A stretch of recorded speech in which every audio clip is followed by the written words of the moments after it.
என் உயிருக்கினிய உறவுகள் அனைவருக்கும் அன்பு வணக்கம். இது நமது தந்தி தொலைக்காட்சியின் மக்கள் முன்னாள். சொல்வதை தெளிந்து சொல்வோம், செய்வதை துணிந்து செய்வோம். மக்கள் முன்னாள்.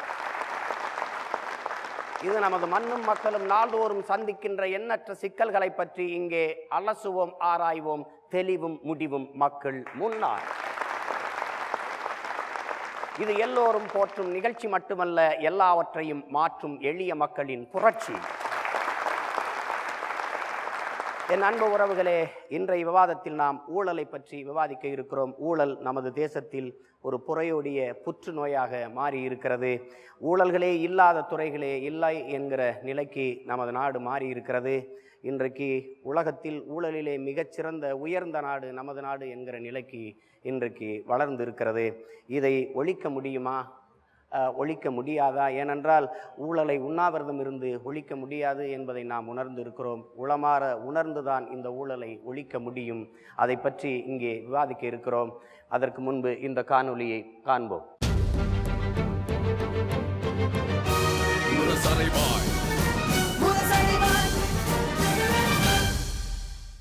மனிதனுக்கு உணவு என்பது எத்தனை அத்தியாவசியமோ அதேபோல் ஊழல் என்பதும் அத்தியாவசியமாக மாறி போயிருக்கிறது என்று. 1947ஆம் ஆண்டு அதிகாரத்தை நம் கையில் அளித்துவிட்டு போனார்கள் ஆங்கிலேயர்கள். இது நடந்து ஓராண்டுக்குள்ளாகவே ஊழலுக்கு அடித்தளமிடப்பட்டதுதான் வேதனை. அப்போது இந்திய இராணுவத்திற்கு 1500 ஜீப்புகள் வாங்குவதாக ஒப்பந்தத்தில் கையெழுத்திடப்பட்டது. அதற்காக பணமும் அளிக்கப்பட்டது. ஆனால் வாங்கப்பட்டது என்னவோ 155 ஜீப்புகள் மட்டுமே. மீதம் என்னவாயிற்று என்றே தெரியவில்லை. ஆக தேசிய அளவில் ஊழலுக்கான அடித்தளம் அவ்வாறு அமைக்கப்பட்டது. பிறகு அப்படியே அது வளர்ந்தோங்கி இந்திய வங்கி ஊழல், போலி முத்திரைத்தாள் மோசடி, சவப்பெட்டி ஊழல், ஆதர்ஸ் ஊழல், போபஸ் ஊழல், காமன்வெல்த் போட்டி ஊழல், 2G ஸ்பெக்ட்ரம் ஊழல், இராணுவ ஹெலிகாப்டர் ஊழல், நிலக்கரி சுரங்க முறைகேட்டில் ஊழல், ரயில்வே பணி ஊழல் என்று பல துறைகளில் பரவி ஊழல் இல்லாத துறைகளே இல்லை என்ற அளவிற்கு ஒரு தேசிய மயமாக்கலை கொண்டு வந்துவிட்டார்கள். சமீபத்தில் 2G அலைக்கற்றை ஊழல் 1.76 லட்சம் கோடி ரூபாய் என்று நம்பவே முடியாத அளவிற்கு நடந்தது. இந்தியா தொடங்கி உலக நாடுகள் பலவும் இந்த ஊழலை பற்றி பேசியது, எழுதியது. இன்றளவும் அது நீடிக்கிறது. அதே போன்று நிலக்கரி சுரங்க முறைகேடு ஊழலில் மத்திய சுரங்கத்துறை அமைச்சர் பதவி விலகியிருக்கிறார். இதிலிருந்து இன்னும் என்னவெல்லாம் கிளம்பப் போகிறதோ தெரியவில்லை. இவ்வாறான ஊழல்கள் மத்தியில் மலிந்து காணப்பட்டது என்றால் தமிழகத்தில் மிகப்பெரிய ஊழலாக வெடித்தது வீராணம் ஊழல்தான். 1970களில் கொண்டு வரப்பட்ட வீராணம் திட்டத்தின் மதிப்பு 16 கோடி ரூபாய். இதற்காக லஞ்சமாக அளிக்கப்பட்ட பணம் 40 லட்சம் ரூபாய் என்று சர்ச்சை வெடித்தது. இந்த ஊழலை எம்ஜிஆர் அம்பலப்படுத்தியதும் சர்க்காரிய விசாரணை கமிஷன் அமைக்கப்பட்டது. அதில் ஊழல் உறுதி செய்யப்பட்டும் சில அரசியல் காரணங்களுக்காக இந்த விசாரணை கமிஷனின் அறிக்கை தள்ளுபடி செய்யப்பட்டது. இவற்றிற்கெல்லாம் கிரீடம் சூட்டும் விதமாக சுவிஸ் வங்கியில் கோடிக்கணக்கில் இந்தியர்கள் கருப்பு பணம் பதுக்கப்பட்டுள்ள அதிர்ச்சி தகவல் வெளிவந்து நாட்டையே உலுக்கியது. இப்படியாக புரையோடி கிடக்கும் ஊழலால் வறுமையும் துயரமும் பெருகிக் கொண்டே வருகிறது. முதல் இல்லாத தொழிலாகவே மாறிவிட்டது அரசியல். ஊழல் என்பது சட்டப்பூர்வமாக இல்லாவிட்டாலும் உளப்பூர்வமாக இன்றும் அங்கீகரிக்கப்பட்டு விட்டது. இந்த அவல நிலையை போக்குவதற்கு என்ன செய்ய போகிறோம் நாம்?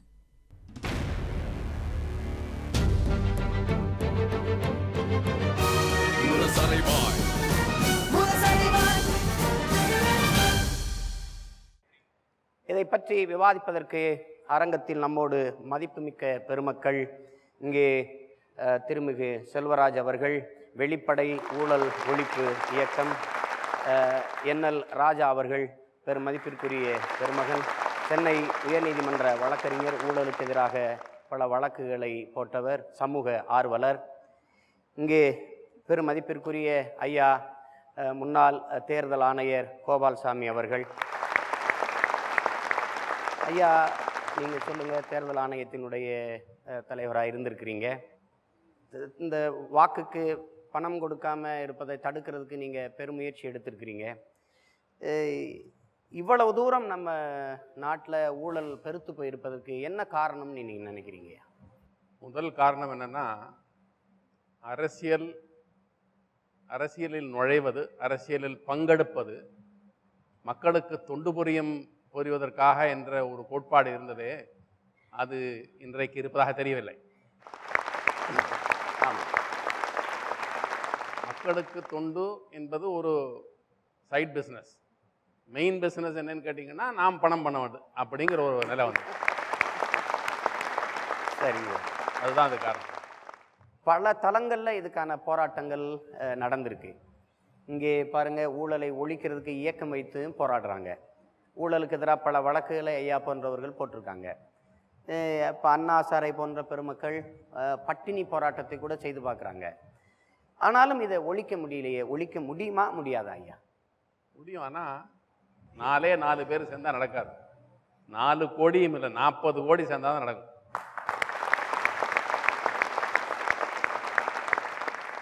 நன்றி ஐயா. நீங்கள் சொல்லுங்கள் ஐயா. நீங்கள் ஊழல் ஒழிப்புக்குன்னு ஒரு தனி இயக்கத்தை வச்சு நடத்திருக்கிறீங்க.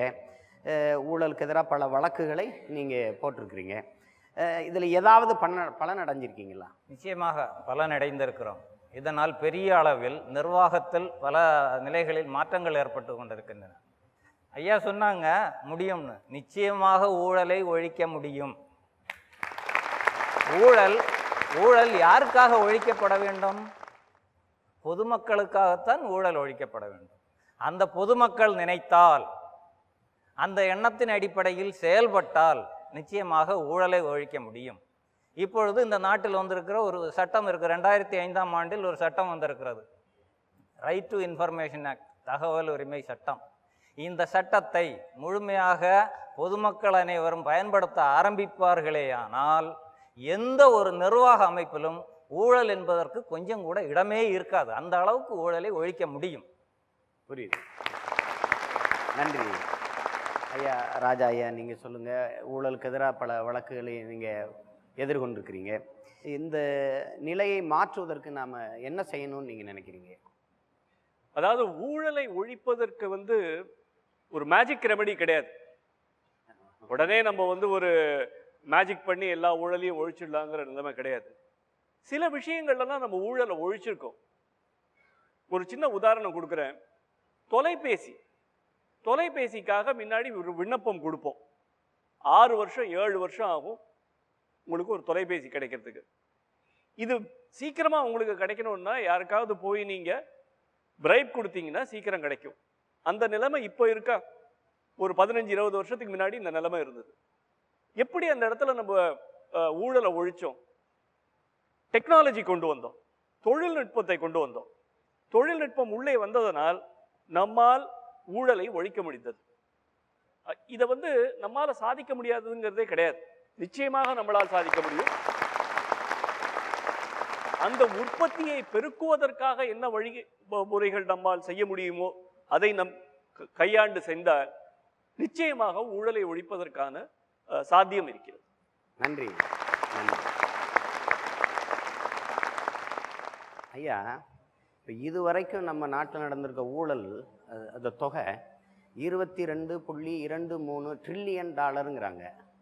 இதை எண்ணில் எழுதி கூட்டி சொல்லணும்னா அது எழுதிட்டு யாராலையுமே சொல்ல முடியலைங்க. இது சொல்கிறவங்களுக்கு பல கோடி பரிசுன்னு கூட நம்ம போட்டி வைக்கலாம் போல இருக்குது. நான் கூட என் நண்பர்கிட்ட சொன்னேன், கூட்டி சொல்ல முடியாத அளவிற்கு கூட்டி அள்ளி கொண்டு போயிருக்கிறாங்க என்று சொன்னேன் நான். இதை எப்படி பார்க்குறீங்க? ஏன்னா எல்லாரும் என்ன நினைக்கிறாங்க, ஒரு குறிப்பிட்ட அளவு தொகையை நம்ம லஞ்சம் ஊழலாக பெற்றால் அல்லது கொள்ளையடித்தா இவங்க மேடைதோறும் பேசிக்கிட்டே இருக்கிறாங்க. இவங்க சொல்லவே முடியாத அளவுக்கு ஒரு தொகையை கொள்ளையடிச்சிட்டா யாரும் பேச முடியாதுங்கிற மாதிரி கொள்ளையடிச்சிருக்கிறாங்க. ஏன்னா அவ்வளவு தொகை நமது மக்களினுடைய பணம் சுரண்டப்பட்டிருக்குது, களவாடப்பட்டிருக்குது. ஏன்னா அந்நியன் நமது மண்ணின் வளத்தையும் பணத்தையும் சுரண்டான்னு தான் நம்ம போராடி விடுதலையை பெற்றோம். இப்போ அவனை விட வேகமாக நம்மளே நமது மண்ணின் வளத்தையும் மக்களின் நலத்தையும் சுரண்டி கொண்டிருக்கிறோம். இதை நீங்கள் எப்படி பார்க்குறீங்க?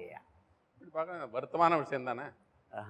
மிகவும் வருத்தம். அந்த அளவு பணம் நம்ம கையில் இருந்திருந்தால் எவ்வளவு முன்னேற்றங்கள் செய்திருக்க முடியும் அப்படின்னு யோசிச்சு பார்த்தோம்னா நமக்கு வருத்தமாக தான் இருக்கும். ஏன்னா அடிப்படை வசதி கூட நமக்கு இல்லைங்கய்யா. சாலை இல்லை, குடிநீர் இல்லை, மருத்துவம் இல்லை, கல்வி இல்லை, மின்சாரம் இல்லை. இந்த அடிப்படை இல்லை. நமக்கு உணவு, உடை, உறையுள் கூட இல்லாமல் இப்போ பார்த்தீங்க உணவு பாதுகாப்பு மசோதா வருது. ஏன்னா 66வது சுதந்திர தினத்தை நம்ம கொண்டாடிக்கிட்டு இருக்கிற நேரத்துக்கு ஒரு இந்த நாட்டு மக்களுக்கு இவ்வளவு காலம் வந்து சோறு கூட கொடுக்க முடியாத நிலைமைக்கு இந்த சுதந்திரத்தை வச்சுருந்துருக்கிறோங்கிறது தான் நம்ம நிலைமையாக இருக்கு.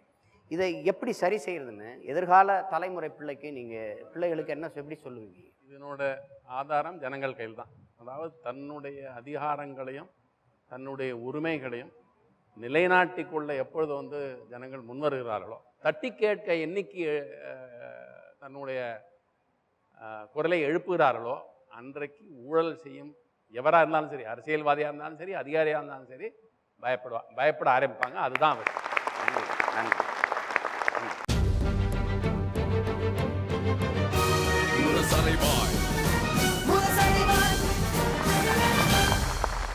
வணக்கம் என் அன்பு உறவுகளே, நாம் மீண்டும் வருவோம் மக்கள் முன்னால். இது மக்களின் கேள்விக்கான நேரம். கேள்வி கேளுங்க. ஐயா, என் பேர் எஃபி. நான் சாந்தோம்லேருந்து வரேன். ஐயா கிட்ட என் கேள்வி.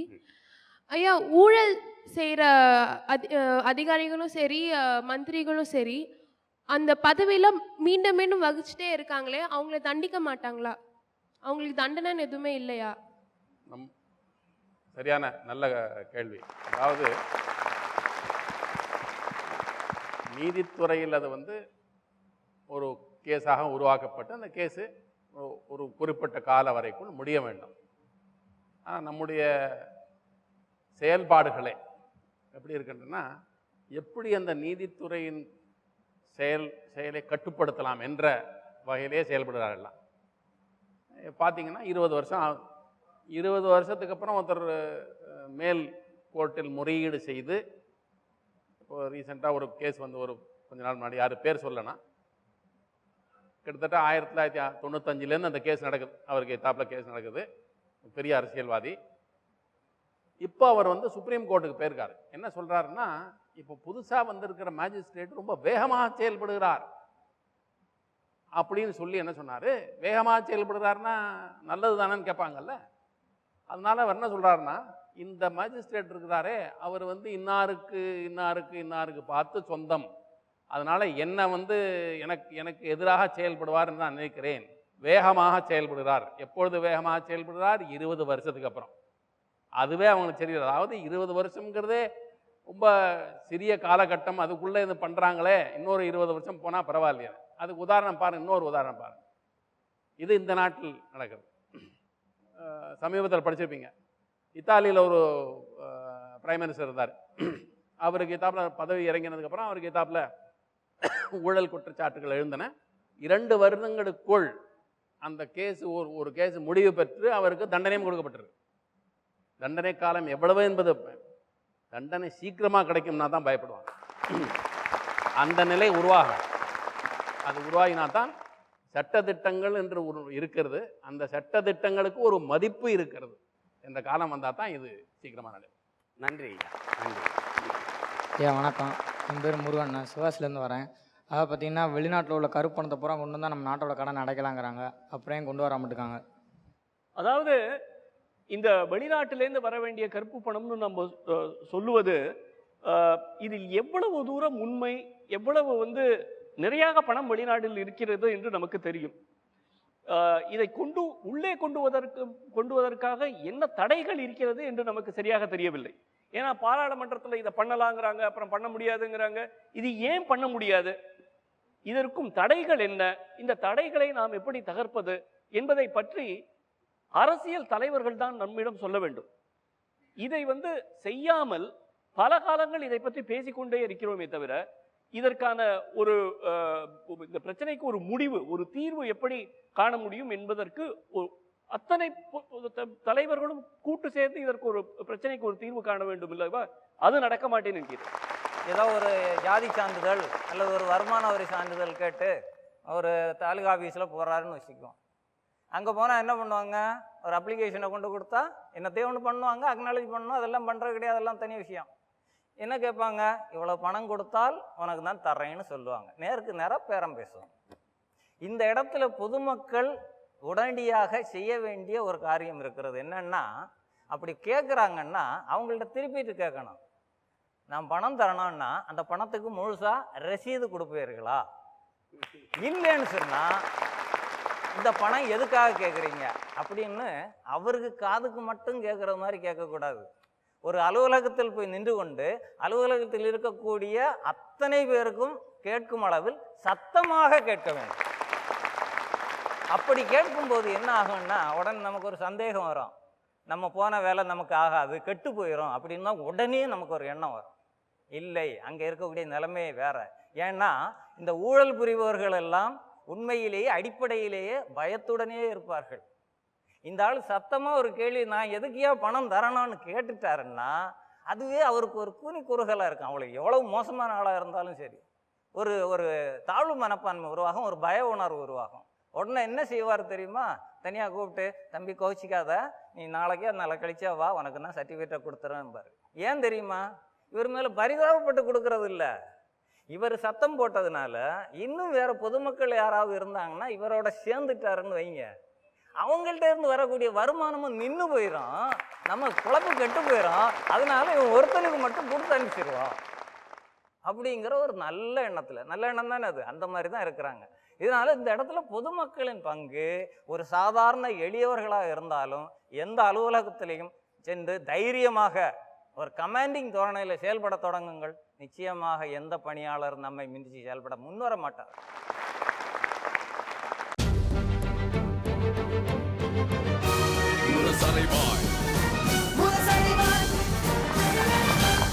வணக்கம் அன்பு உறவுகளே, மீண்டும் நாம் விவாதத்திற்கு வருவோம். அரங்கத்தில் தங்கள் கருத்துக்களை பதிவு செய்ய பெருமதிப்பிற்குரிய பெருமக்கள், தமிழ் தேசிய பொது உடைமை கட்சியினுடைய பொதுச் செயலாளர் பெருமதிப்பிற்குரிய ஐயா மணியரசன் அவர்கள்,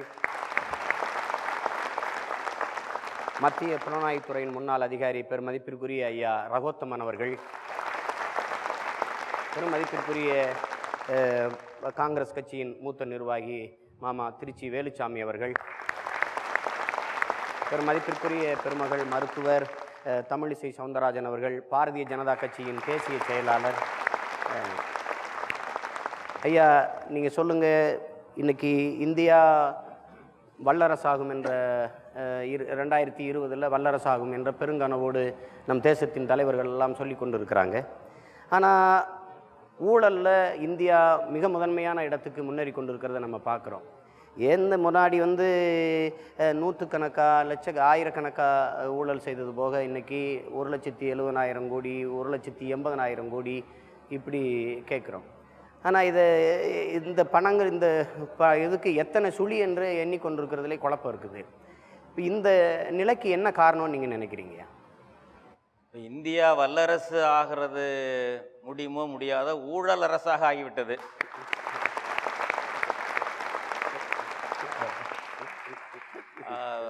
உலகமயம் வந்த பிறகு ஊழல் பெருத்து விட்டது.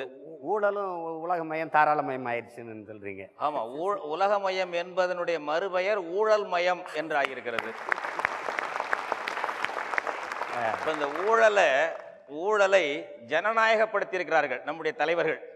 அதுதான் சாதனை. ஆமாம், தாங்கள் மட்டுமே கொள்ளையடித்தால் கீழே இருக்கும் தொண்டர்கள் பொறாமைப்படுவார்கள், அவர்களுக்கும் பங்கு சேர வேண்டும் என்று ஜனநாயகப்படுத்தி பாராளுமன்ற தலைமையிலிருந்து ஊராளுமன்ற தலைமை வரை ஊழல் செய்வதற்கு வாய்ப்பு கொடுத்திருக்கிறார்கள். ஈரோடு தமிழன்பன் ஒரு கவிதை எழுதினார். எங்கள் ஊரில் ஒருவர் இருந்தார், அவர் ஊராட்சி மன்ற தலைவரானார், ஒன்றிய பெருந்தலைவரானார், சட்டமன்ற உறுப்பினரானார், பிறகு மந்திரியானார், கடைசி வரை அவர் மனிதராக ஆகவே இல்லை. இப்போ ஊழல் என்பது யார் இதில் விதிவிலக்கு? காங்கிரஸ் ஆட்சி செய்கிறது, ஊழல் செய்கிறது. பாஜக ஊழல் செய்யவில்லையா? ஊழல் அவர்கள் கைது செய்யப்பட்டார்கள். கேள்வி கேட்பதற்கே பாஜகவுக்கு பங்காரு லட்சுமணன் கேள்வி கேட்கறதுக்கு பணம் வாங்கினாரு, அவங்க எம்பிக்கள் சில பேர் பணம் வாங்கினாங்கன்னா அவங்க கைது செய்யப்பட்டார்கள். அதுபோல கர்நாடகாவில் ரெட்டி சகோதரர்களுடைய ஊழல் பெரிய ஊழல், 16,000 கோடி ரூபாய் ஊழல் செய்திருக்கிறார்கள் என்று கர்நாடக அரசு நியமித்த லோக் ஆயுக்தா சொன்னது. யாரோ ஒரு பத்திரிகையோ மற்றவங்களும் சொல்லல, போலீஸ் சொல்லலை, லோக் ஆயுக்தா என்ற ஒரு நீதிமன்றம் சொன்னது 16,000 கோடி. நம்முடைய பிரதமர் தலைமை தாங்கிய நிலக்கரி ஊழல் 1,86,000 கோடி. நம்ம ஊர் ராசாவும் எல்லாரும் சேர்ந்து 2G ஊழல் வந்து 1,76,000 கோடி. இப்படி இதை ஊழலில் யார் இது விதிவிலக்கெல்லாம் ஒன்றும் கிடையாது. இது ஒரு முடிந்தவரை கொள்ளையடித்துக்கொள், அதுதான் ஜனநாயகமாக இன்றைக்கி இருக்குது. எல்லாருக்கும் இப்போ கிராமத்தில் உள்ளவங்களுக்கு கூட ஊராட்சி மன்ற தலைவர் என்றால் ஒரு பஞ்சாயத்து போர்டு எலெக்ஷனுக்கு 5 லட்சம் 10 லட்சம் செலவு பண்ணுறாங்க. ஒரு சின்ன கிராமத்தில் ஊராட்சி மன்ற தேர்தலுக்கு 10 லட்சம் ரூபா செலவு பண்ணுகிறார்கள். எந்த வகையில்? சம்பாதித்து விடலாம் என்பதற்காக தான். அதுக்கு வழிவகைகள் செய்து கொடுத்திருக்கிறார்கள். இதில் விதிவிலக்குகள் சில பேர் இருக்கலாமே தவிர பெரும்பாலோர் எல்லாம் ஊழல் பெருச்சாளிகள் தான் இந்தியாவில் தேர்தல் கட்சியில். அடுத்ததாக மக்களுக்கு என்ன செய்கிறாங்க? அவங்க மக்களை வந்து குடிமக்கள் என்ற நிலையிலிருந்து அவங்கள மாற்றி பெனிஃபிஷியரி, நீங்கள்லாம் வெறும் பயனாளிகள், நாங்கள் கொடுக்கறத வாங்கிக்கோங்க. அதனால் இந்த ஊழல் பெருச்சாளிகள் ஆட்சி செய்து கொண்டு அவர்கள் கொடுக்கின்ற இலவசங்களை வாங்கி கொள்ளக்கூடிய நிலையில் மக்களுடைய உளவியலை மாற்றிட்டாங்க. தாங்கள் குடிமக்கள், ஆள பிறந்தவர்கள், ஆட்சியை உருவாக்க உரிமை உடையவர்கள் என்ற பெருமித உணர்ச்சியெல்லாம் இல்லாமல் மக்களை என்ன பண்ணுறாங்கன்னா, நீங்கள் என்ன இலவசம் கொடுப்பாங்க? அவர் வந்து 1 ரூபாய்க்கு அரிசி போட்டார், அம்மா வந்து இலவசமாக அரிசி போடுது, அப்புறம் ஆடு மாடு கொடுக்குது, நீங்கள் அடுத்தது யானை கொடுப்பீங்களா ஒட்டகம் கொடுப்பீங்களா என்று எதிர்பார்க்கிற அளவுக்கு மக்கள் சிட்டிசன்ஷிப் என்பது மிகப்பெரிய அந்தஸ்து. குடியுரிமை என்பது சாதாரணமான குடிமக்கள் என்பது இதை வெறும் பயனாளியாக பண்ணிட்டாங்க. மக்களையும் கணிசமானவரை கெடுத்து விட்டார்கள். இது ஒரு தொற்று நோய். தலைவர்களிடம் இருந்த இந்த ஊழல் மக்களிடமும் தொற்றிக்கொள்ற அளவுக்கு ஒரு தொற்று நோயாக இந்த ஊழல் பெருகி இருக்கிறது. இதுதான் இந்தியாவினுடைய சாதனை. இதையெல்லாம் மாற்ற வேண்டும் என்றால் லட்சியம் வேணும். அதுக்கு லட்சியம் இல்லாமல் அரசியல் செய்யலாம், எந்த லட்சியமும் தேவையில்லை, 10 ரசிகர் இருந்தால் போதும் என்ற நிலை இங்கே எப்படி வந்தது? லட்சியம் இல்லாத அரசியலை மூத்த தலைவர்கள் நடத்தினார்கள். எனவே புதுசாக லட்சியம் இல்லாத அரசியல்வாதிகள் உருவாகி நாமும் இதில் வந்து ஒரு ரயிலில் மறித்து கொள்ளையடிக்கிறதுல ஆளுக்கு ஒரு பெட்டியில் ஏறி கொள்ளையடிக்கிறது போல பல ஆட்கள் புதுசாக அரசியல் தலைமையை உருவாக்கி கொள்ளையடிப்பதற்கு என்று வரக்கூடிய ஆர்வத்தை உண்டாக்கி இருக்கிறது. இதுதான் இன்னைக்கு ஊழல் உள்ள நிலைமை. ஐயா, நீங்கள் சொல்லுங்க, ஊழலை ஒழிக்காம எப்படி ஒரு நல்ல நிர்வாகத்தை தர முடியும்னு நீங்கள் நினைக்கிறீங்க? ஊழல் என்பது எனக்கு என்னோட எக்ஸ்பீரியன்ஸில் சொல்கிறது என்னென்னா, ஆரம்பிச்சது 5 பைசாவில், 5 பைசா 10 பைசாவிலேருந்து 1947 ஆரம்பிச்சிருக்கு. நான் 1968 ஜாயின் பண்ணேன். அப்பொழுது ஊழலை விசாரிக்கிறதுன்னு எங்களுக்கு மேக்சிமம் அமௌண்ட்டு ஒரு 1000 ரூபா 5000 ரூபான்னு இருந்தது. இது 5000 ரூபான்னு ஒரு பப்ளிக் சர்வெண்ட் வாங்கிட்டாலே அதை வாங்கக்கூடிய அதிகாரிகள் யாருன்னா அந்த காலத்தில் இன்கம் டேக்ஸ் ஆஃபீஸர்ஸ் தான் நிறையா வாங்குவானுங்க. அவனுங்க தான் நிறையா வாங்குவானுங்க. இந்த ரயில்வே டிடி இருக்கான் பாருங்கள், அவன் 2 ரூபா 5 ரூபா வாங்குவான் ஒரு சீட்டுக்கு. ஆகையால் இந்த 2 ரூபா 5 ரூபா டிக்கெட் வாங்குறவனுக்கும் 5000 ரூபா மேக்ஸிமம் வாங்குறவர் தான் பார்த்துருக்குறேன். ஆனால் 1969 இந்திரா காந்தி அம்மையார் எப்பொழுது நேஷனலைசேஷன் ஆக்குனாங்களோ அந்த பேங்க்கை, இந்த லஞ்ச ஊழல் அமௌண்ட் ஆகுது லட்சக்கணக்கில் இருந்தது, கோடிக்கணக்கில் ஆகிவிட்டது. இப்பொழுது முதல்ல வந்து லட்சம்னது, அப்புறம் இப்போ கோடி மில்லியன் கோடி ஆகிடுது, கோடி மில்லியன் கோடி ஆகிடுது. அதுக்கு காரணம் என்னென்னா, நம்ம பொருளாதார வளர்ச்சியை வந்து நம்ம சொல்கிறோம், பொருளாதார வளர்ச்சி நான் வளர்ந்து விட்டோம், ஆகையால் அது வந்து நம்ம நாடு முன்னேறி கொண்டிருக்கிறது என்று சொல்லுவார்கள். ஆனால் நம்ம டிரான்ஸ்பரன்சி இன்டர்நேஷ்னல்ட்டு ஒரு ஆர்கனைசேஷன் இருக்குது ஆல் ஓவர் த வேர்ல்டு. அது வேர்ல்டில் இருக்கிற கரப்ஷன்லாம் எந்த கண்ட்ரி ஜாஸ்தி இருக்குது அப்படின்னுட்டு வாட்ச் பண்ணுறாங்க. நம்ம இந்தியாவாகப்பட்டது 1968 13வது இடத்துல இருந்தது, இப்பொழுது 94வது இடத்துல இருக்குது. இப்பொழுது ரீசெண்டாக 2012. ஆனால் கம்பேர் பண்ணும்போது நம்மளை விட எத்தனையோ நாடு 91 93 கண்ட்ரிஸு இதை விட மோசமாக இருக்குது. உலகத்திலே கரப்டான கண்ட்ரி எதுன்னா சவுத் கொரியா, அதுக்கு அடுத்தது நைஜீரியா, அதுக்கு அடுத்தது ஆப்கானிஸ்தான் அப்படின்னு வரிசைப்படுத்தியிருக்கிறாங்க. இதில் அமெரிக்காவும் சேர்ந்துருக்குது, இதில் ஜெர்மனி இருக்குது, இதில் வந்து யூகே இருக்கிறது, பிரான்ஸ் இருக்கிறது. ஆகவே எல்லா நாட்டிலும் பறந்து இருக்கக்கூடிய ஒரு ஊழல் தான் இது வேர்ல்டு ஃபினாமினான்னு மிஸ்ஸஸ் இந்திரா காந்தியே சொன்னாங்க. இது தனிப்பட்ட ஒரு நம்ம இந்தியாவுக்கு மாத்திரம் இது கிடையாது அப்படின்னு சொன்னாங்க. ஆகவே கரப்ஷன்ன்றது இந்த பப்ளிக்கில் ஒரு கேன்சர் ஆகிவிட்டது. ஆனால் காந்தியே இதை சொல்லியிருக்கிறாரு, கரப்ஷன் என்பது ஒரு சொசைட்டினுடைய கேன்சர். ஆகையால் இந்த கேன்சர் ஆகப்பட்டது ஒழிக்கணும். இந்த கேன்சரை முதல்லலாம் ஒழிக்க முடியாதுன்னு நம்ம பேசிகிட்டு இருக்கிறோம். ஆனால் இப்பொழுது புது புது மெடிசன்களை கண்டுபிடித்து விட்டார்கள், எப்பேற்பட்ட கேன்சராக இருந்தாலும் குணப்படுத்தி விடலாம் என்று. ஆனால் இந்த லஞ்ச கேன்சரை ஒழிப்பதற்கு நம்ம நாட்டு தலைவர்கள் என்ன பண்ணி கொண்டிருக்கிறார்கள், இந்த அரசு என்ன பண்ணி கொண்டிருக்கிறது, அதை தான் இந்த மக்கள் கேட்கணும்.